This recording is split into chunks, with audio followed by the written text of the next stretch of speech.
क्या आप जानते हैं, एक बार रुक्मिणी जी ने स्वयं राधा रानी के शरीर पर छाले देखे। लेकिन सवाल ये है कि जब राधा रानी द्वारका में नहीं रहती थी तो उनके शरीर पर ये छाले कैसे आए। आज की इस कथा में हम इसी अद्भुत रहस्य को जानेंगे। एक दिन की बात है, भोजन के बाद रुक्मिणी जी ने श्री कृष्ण को दूध का पात्र अर्पित किया, लेकिन वो दूध अत्यधिक गर्म था।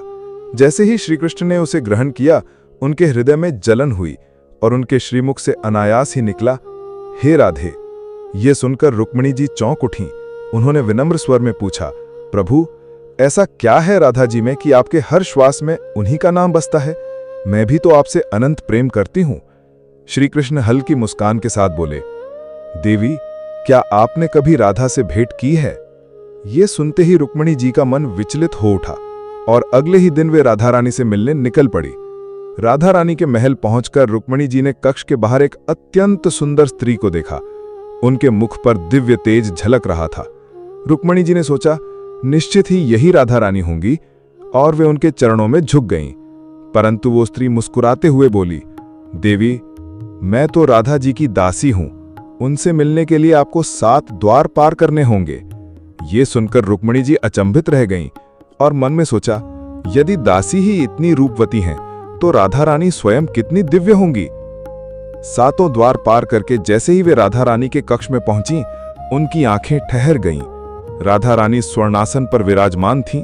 अनुपम सौंदर्य, अलौकिक तेज और अद्वितीय दिव्यता से युक्त रुक्मिणी जी सहसा है उनके चरणों में गिर पड़ीं। परंतु तभी उनकी दृष्टि राधा रानी के शरीर पर गई। उन्होंने देखा कि उनके अंगों पर जगह जगह छाले पड़े हुए हैं। कंपित स्वर में रुक्मिणी जी ने पूछा, देवी, आपके शरीर पर ये छाले कैसे आए? राधा रानी ने शांत स्वर में उत्तर दिया, देवी, कल आपने श्री कृष्ण को जो दूध दिया था वो अत्यधिक गर्म था। उससे उनके हृदय पर छाले पड़ गए, और चूंकि उनके हृदय में सदा मेरा ही वास रहता है, वही छाले मेरे शरीर पर भी प्रकट हो गए। ये सुनकर रुक्मिणी जी के आंखों से आंसू बह निकले। उन्हें समझ आ गया कि राधा और कृष्ण का संबंध केवल प्रेम का नहीं, बल्कि आत्मा और परमात्मा का अद्वितीय संगम है।